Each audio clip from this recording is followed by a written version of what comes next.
नमस्कार विद्यार्थी मित्रांनो, आपण वाक्य रूपांतर हा घटक मराठी व्याकरणामधील आपण अभ्यासत आहोत. आता जे काही वाक्य आहेत वेगवेगळे, त्या वाक्याचा जो काही अर्थ आहे तो अर्थ आपल्याला कायम ठेवायचा आहे आणि त्या वाक्याचं रूपांतर आपल्याला इथं करावायचं आहे. विद्यार्थी मित्रांनो, इकडे लक्ष द्या. वाक्य रूपांतर या घटकावरती वेगवेगळ्या परीक्षेमध्ये सतत प्रश्न विचारण्यात आलेले आहेत. त्यामुळे आपल्याला जे वाक्याचे आपण प्रकार आपण अभ्यासलेले आहेत, तर त्यामधील असणाऱ्या जे काही परस्पर त्यांच्यामध्ये असणारा संबंध जे आहे तशा प्रकारचा आपण इथं अभ्यास इथं घेत आहोत. आता वाक्य रूपांतरामध्ये या अगोदर आपण प्रश्नार्थक आणि विधानार्थी वाक्याचं आपण परस्पर रूपांतर केलेलं आहे. होकारार्थी नकारार्थी केलं. त्यानंतर आपण आता केवल प्रयोगी वगैरे उद्गारार्थी विधानार्थी बघितलं. आणि केवल प्रयोगी वाक्य म्हणजे सरळ एखादे वाक्य जर दिलेलं असेल तर त्या वाक्यापासून आपण केवल प्रयोगी वाक्य केवल वाक्य, त्यानंतर मिश्र वाक्य, संयुक्त वाक्य हे कशा प्रकारे बनवलं जातं आणि त्यासाठी कशा प्रकारचे आपल्याला कोणते शब्द कसे कधी घ्यायचे तर हे आपण इथं अभ्यासत आहोत. आता वेगवेगळ्या दृष्टिकोनातून किंवा वेगवेगळ्या ठिकाणी काही ठिकाणी वेगवेगळ्या भावछटा दिसतात. त्या वाक्याचा एक वेगळा प्रकारचा ज्या ठिकाणी अर्थ निघतो अशा ठिकाणी मात्र आपल्याला काही शब्द आपण घेऊन त्या वाक्याचं वाक्य रूपांतर किंवा वाक्य परिवर्तन आपल्याला करणं गरजेचं आहे. तेव्हा आणखी काही उदाहरणं आणि केवल वाक्य, संयुक्त वाक्य, मिश्र वाक्य यांच्यातील असणारा जो काही परस्पर संबंध आहे तो संबंध आपण लक्षात घेऊन तर त्याचं वाक्य परिवर्तन किंवा वाक्य रूपांतर आपल्याला करावयाचं आहे. तर विद्यार्थी मित्रांनो, तुम्ही लक्षपूर्वक या वाक्य विचार किंवा वाक्य रूपांतर या घटकाचं अध्ययन करणं गरजेचं आहे. तुम्ही जितकं लक्षपूर्वक याचं अध्ययन कराल तेवढं चांगल्या प्रकारे तुम्ही सोडवू शकाल.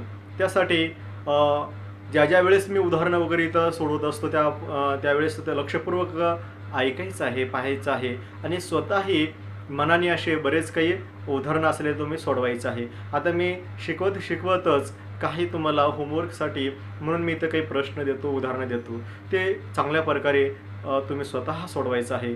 असा ज्या वेळेस तुम्ही सराव कराल तर त्यावेळेस तुम्हाला खूप चांगल्या प्रकारे या एक आत्मविश्वास निर्माण होईल आणि वेगवेगळ्या प्रकारचे जरी प्रश्न आले तरी तुम्ही ते चांगल्या प्रकारे सोडवू शकाल. आता आपण पुढील काही असणारे जे प्रकार आहे त्या प्रकाराचं वाक्य रूपांतर कशा प्रकारे होतं ते इथं अभ्यासूया.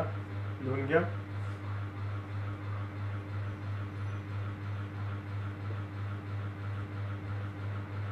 मराठी व्याकरण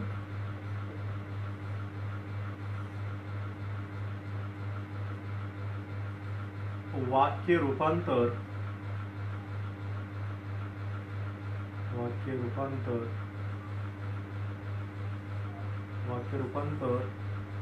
हा घटक आपण अभ्यासत आहोत.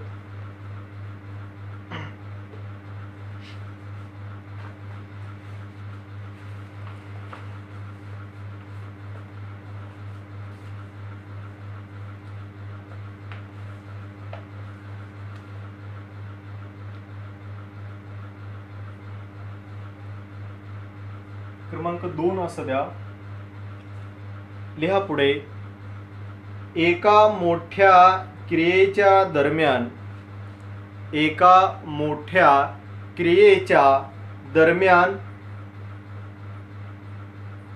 छोटी क्रिया घडल्यास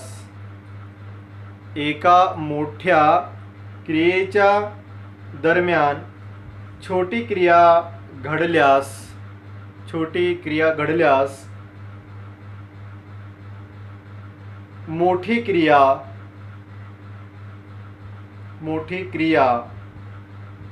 दर्शविणाऱ्या क्रियापदाला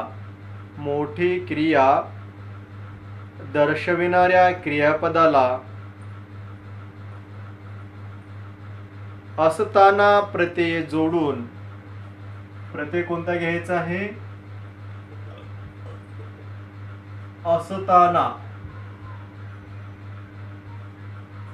असताना प्रत्यय जोडून केवळ वाक्ये असताना हे प्रत्यय केवळ वाक्यासाठी वापरायचं आहे.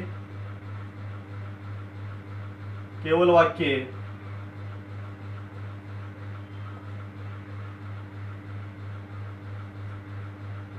आणि वापरून संयुक्त वाक्ये आणि वापरून संयुक्त वाक्ये तर जेव्हा तेव्हा वापरून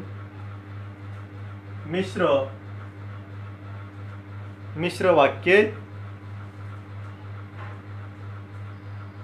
करता येते. एका मोठ्या क्रियेच्या दरम्यान छोटी क्रिया घडल्यास मोठी क्रिया दर्शविणाऱ्या क्रियापदाला असताना प्रत्यय जोडून केवळ वाक्ये आणि वापरून संयुक्त वाक्ये तर जेव्हा तेव्हा वापरून मिश्र वाक्ये तयार करता येते.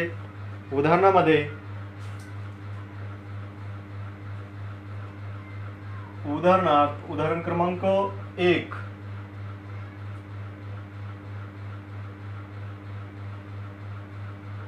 मी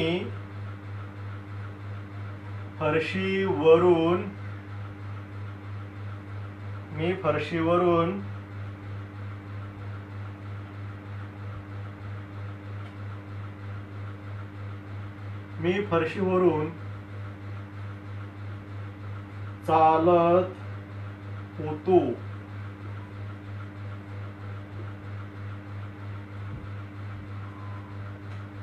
मी फरशीवरून चालत होतो.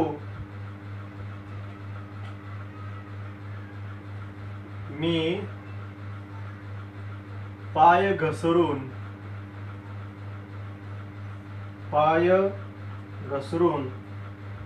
पडलो.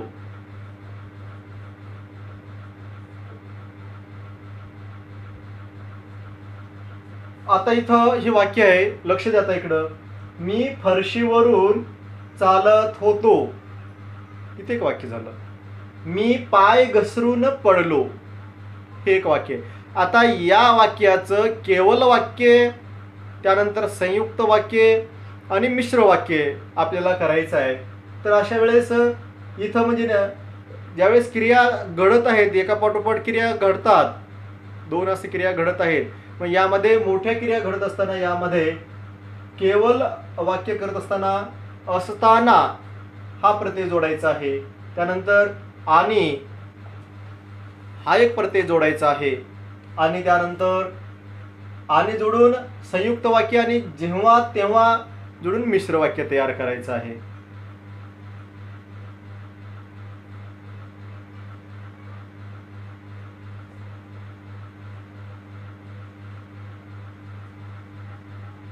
क्रमांकाचं वाक्य इथे घेऊया. मी फरशीवरून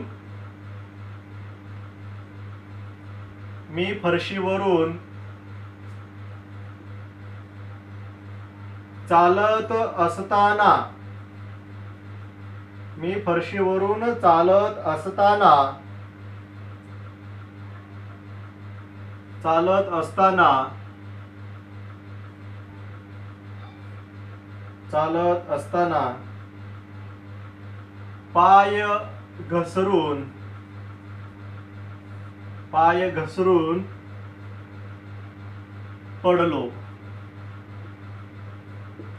पाय घसरून पडलो.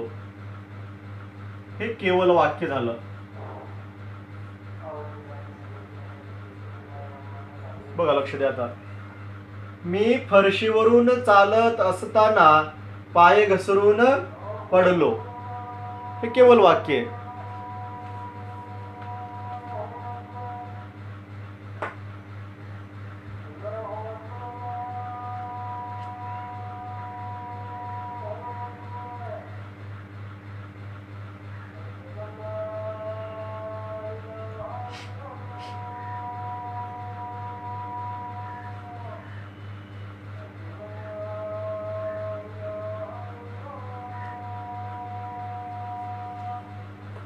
दुसरं एक वाक्य लिहून घेऊ बघा इकडं.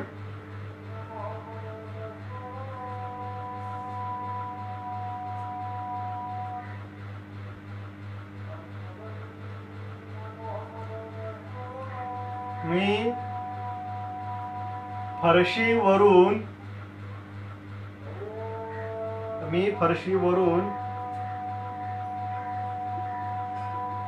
चालत होतो. मी फरशीवरून चालत होतो आणि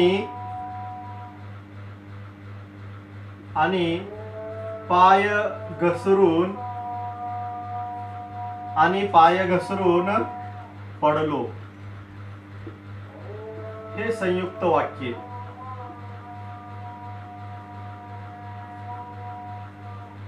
मी फरशीवरून चालत होतो आणि पाय घसरून पडलो. लक्ष द्या इकडे. मी फरशीवरून चालत होतो आणि पाय घसरून पडलो. आणि या शब्दाने या दोन वाक्याला जोडण्यात इथं आलेलं आहे आणि अर्थ मात्र कायमच तसंच राहिलेला आहे. म्हणून हे जे वाक्य आहे हे संयुक्त वाक्य आहे.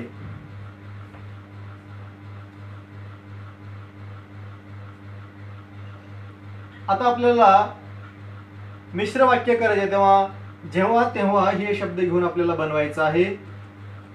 जेव्हा मी फरशीवरून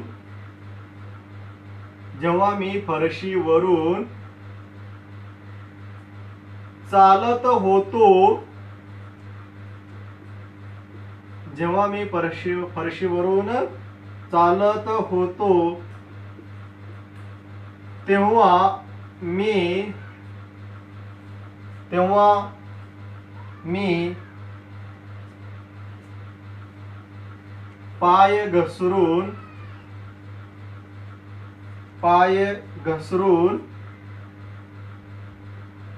पडलो.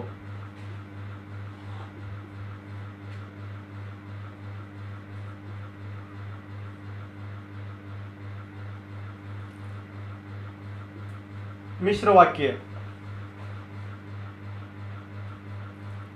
जेव्हा मी फरशीवरून चालत होतो तेव्हा मी पाय घसरून पडलो. आता हे असं वाक्य आहे. आता यामध्ये बघा, लक्ष द्या, इथं म्हणजे जेव्हा मी फरशीवरून चालत होतो तेव्हा मी पाय घसरून पडलो. इथं जेव्हा तेव्हा हे दोन शब्द इथं जोडून आपण मिश्र वाक्य इथं तयार केलेलं आहे. दुसऱ्या वाक्यामध्ये मी फरशीवरून चालत होतो आणि पाय घसरून पडलो. आणि या उभ्यानवी अव्ययाच्या शब्दाने इथं दोन वाक्य इथं जोडण्यात आलेलं आहे. हे संयुक्त वाक्य आहे. पहिल्या ह्याच्यामध्ये मी फरशीवरून चालत असताना पाय घसरून पडलो असं म्हणण्यात आलेलं आहे. म्हणजे तिथं केवळ वाक्याचं हे वाक्य आहे. अशा प्रकारचं एखादी उदाहरण दिल्यानंतर आपल्याला यामध्ये केवळ वाक्य, त्यानंतर संयुक्त वाक्य, मिश्र वाक्य आपल्याला बनवता येणं गरजेचं आहे. आणखी काही उदाहरण आपण वेगवेगळी इथं घेऊयात.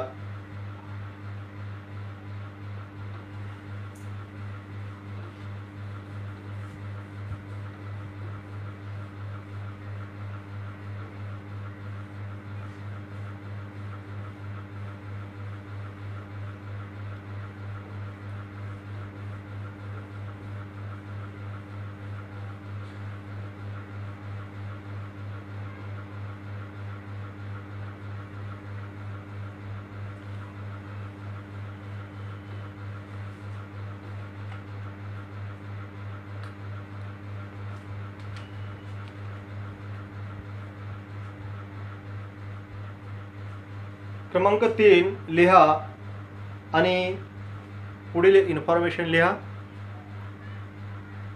एक क्रिया करून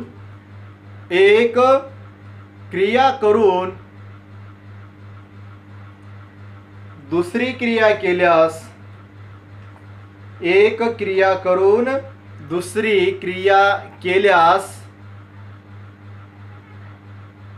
पहिल्या क्रियापदाला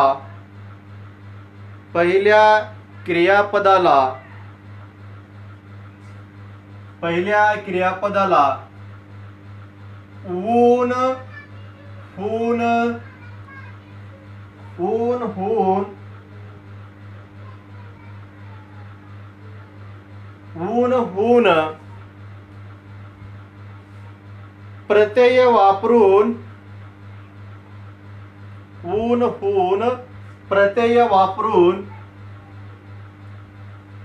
केवल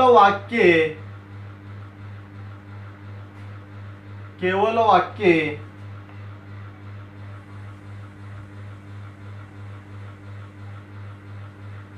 आणि किंवा व वापरून संयुक्त वाक्ये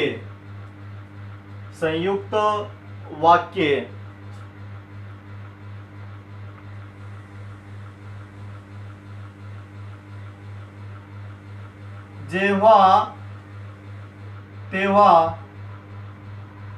वापरून मिश्र वाक्ये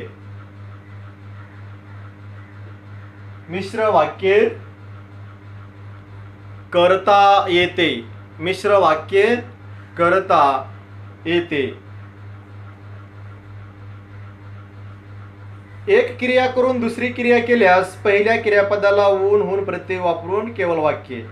आता एक क्रिया करून दुसरी क्रिया केल्यास मग इथं पहिल्या क्रियापदाला ऊन हून हे प्रत्यय लावायचा आहे आणि त्यापासून केवल वाक्य आपल्याला इथं तयार करायचं आहे.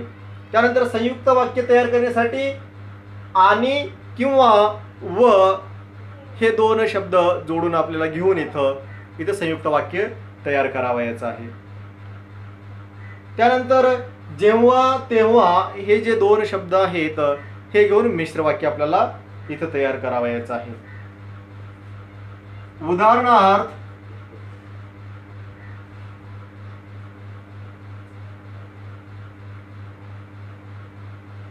माझे वडील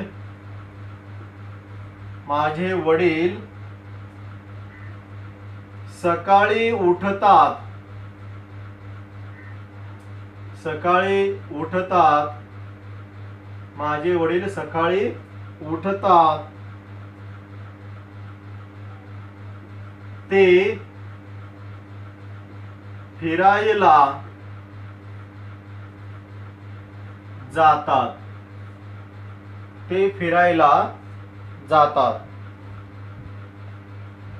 माझे वडील सकाळी उठतात, ते फिरायला जातात. अशा प्रकारचं आता हे वाक्य आहे. आता या वाक्यामध्ये आपल्याला ऊन हून हे प्रत्यय घालायचे आहेत आणि केवल वाक्य बनवायचं आहे.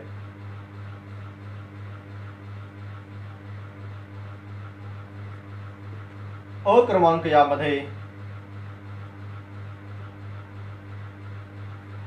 माझे वडील सकाळी उठून क्रियापदाला इथं ऊन हून आपण प्रत्यय लावत आहोत. माझे वडील सकाळी उठून फिरायला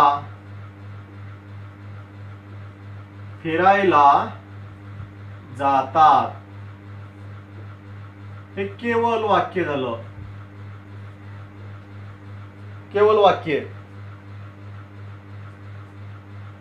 माझे वडील सकाळी उठून फिरायला जातात.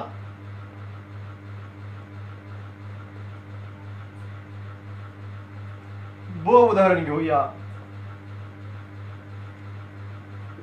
माझे वडील सकाळी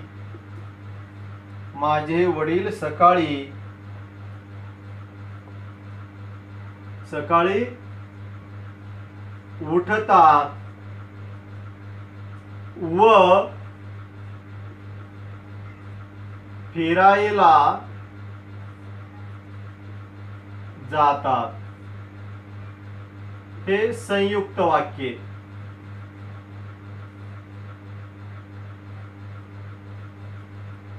संयुक्त वाक्ये. उदाहरण, जेव्हा माझे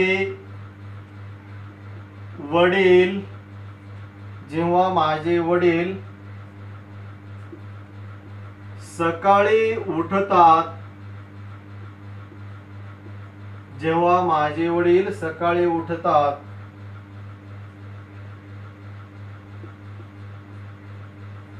तेव्हा ते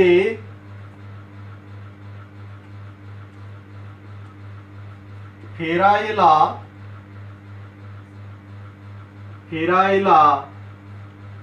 जातात.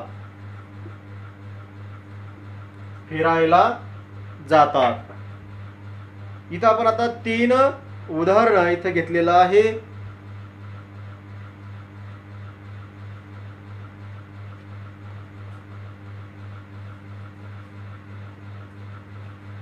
माझे वडील सकाळी उठतात, ते फिरायला जातात. आता हे असं वाक्य आहे इथं. या वाक्यामधील आता आपण केवल वाक्य, संयुक्त वाक्य आणि मिश्र वाक्य अशा प्रकारचं आपल्याला इथं बनवायचं आहे. माझे वडील सकाळी उठून फिरायला जातात, केवल वाक्य झालं. संयुक्त वाक्यामध्ये आता माझे वडील सकाळी उठतात व फिरायला जातात, व घ्या किंवा आणि घ्या चालेल तसं. माझे वडील सकाळी उठतात आणि फिरायला जातात, किंवा सकाळी उठतात व फिरायला जातात, हे झालं संयुक्त वाक्य. जेव्हा माझे वडील सकाळी उठतात तेव्हा ते फिरायला जातात, हे वाक्य झालं मिश्र वाक्य. तर अशा प्रकारचं हे आपण इथं मिश्र वाक्य, संयुक्त वाक्य वेगवेगळे आपण इथं बनवत आहोत. यानंतर चौथा पॉइंट आपण इथं घेऊया.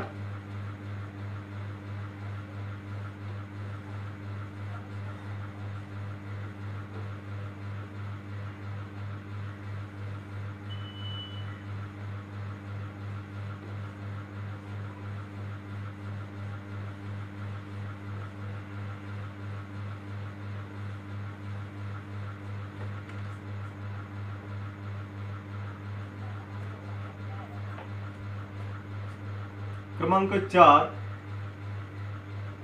पहिल्या वाक्याच्या विरुद्ध कल्पना दुसऱ्या वाक्यात असेल तर.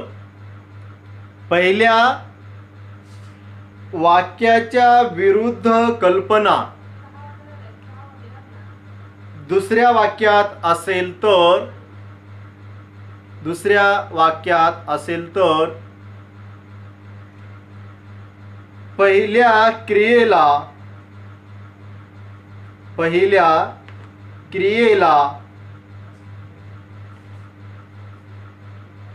ऊन होऊन प्रत्यय वापरून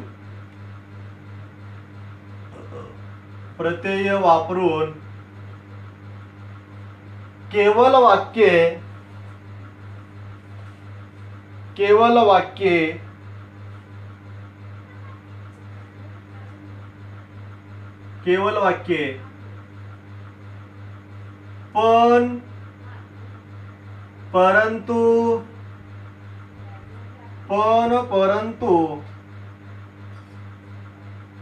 वापरून संयुक्त वाक्य, परंतु वापरून संयुक्त वाक्य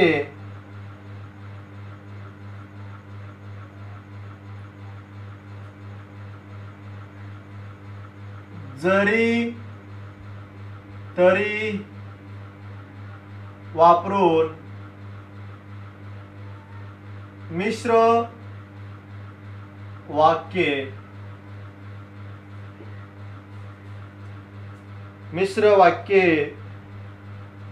करता येते.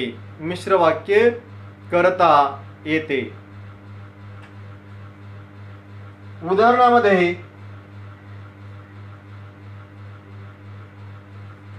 उदाहरणार्थ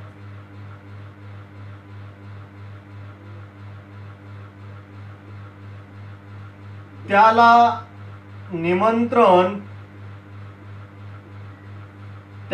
निमंत्रण दिले, त्याला निमंत्रण दिले तो आला नाही, त्याला निमंत्रण दिले तो आला नाही. आता हा चौथा जो काही आपण इथं पॉइंट अभ्यासत आहोत, यामध्ये पहिल्या वाक्याच्या विरुद्ध कल्पना दुसऱ्या वाक्यात असेल तर पहिल्या क्रियेला ऊन होऊन प्रत्यय वापरून केवळ वाक्य बनवतात. आता पहिल्या वाक्य जे आहे त्याला निमंत्रण दिले तो आला नाही. पहिलं वाक्य काय आहे? त्याला निमंत्रण दिलं पण तो आलाच नाही. इथं तो आला नाही म्हणजे इथं विरुद्ध इथं कल्पना आहे. त्याला निमंत्रण दिले तो आला नाही, निमंत्रण देऊन सुद्धा तो आलेला नाही, असं दोन इथं कल्पना आहेत. म्हणजे पहिल्या वाक्याच्या विरुद्ध दुसरी कल्पना येत आहे. अशा वेळेस ऊन होऊन प्रत्यय वापरून आपल्याला केवळ वाक्य करता येते. त्याच्यानंतर पण परंतु वापरून संयुक्त वाक्य आपल्याला बनवता येऊ शकतं. जरी तरी वापरून मिश्र वाक्य बनवता येतं. इथं लिहा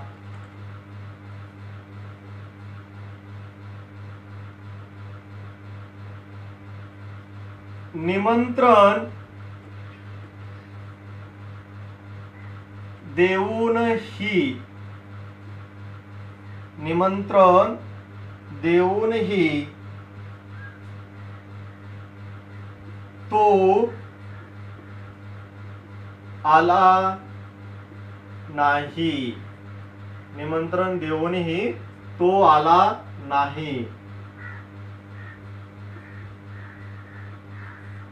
केवळ वाक्य आहे हे. निमंत्रण देऊनही तो आला नाही.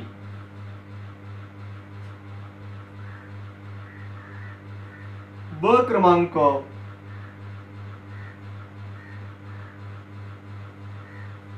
त्याला निमंत्रण दिले, त्याला निमंत्रण दिले परंतु, त्याला निमंत्रण दिले परंतु तो आला नाही, आला नाही.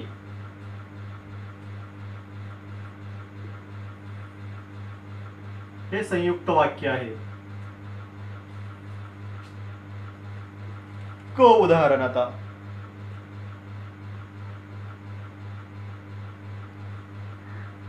जरी त्याला निमंत्रण दिले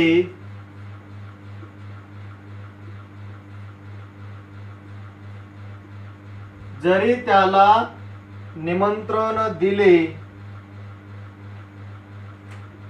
तरी तो आला नाही, तरी तो आला नाही. मिश्र वाक्य तरी तो आला नाही हे मिश्र वाक्य आहे. उदाहरण काय आहे? त्याला निमंत्रण दिले तो आला नाही. हे दोन वाक्य आहेत. परस्पर विरुद्ध यामध्ये क्रिया आहेत. आता यामध्ये निमंत्रण देऊनही तो आला नाही हे केवळ वाक्य. ऊन होऊन वापरून आपण इथे केवळ वाक्य निर्माण केलेलं आहे. त्याला निमंत्रण दिले परंतु तो आला नाही, इथं हे संयुक्त वाक्य आपण बनवलेलं आहे. जरी त्याला निमंत्रण दिले तरी तो आला नाही. क उदाहरण जे आहे जरी त्याला निमंत्रण दिले तरी तो आला नाही. हे जे वाक्य आहे तर हे आहे मिश्र वाक्य. अशा प्रकारचं आपल्याला वेगवेगळे केवल वाक्य, संयुक्त वाक्य आणि मिश्र वाक्य आपल्याला बनवता येऊ शकतं. धन्यवाद.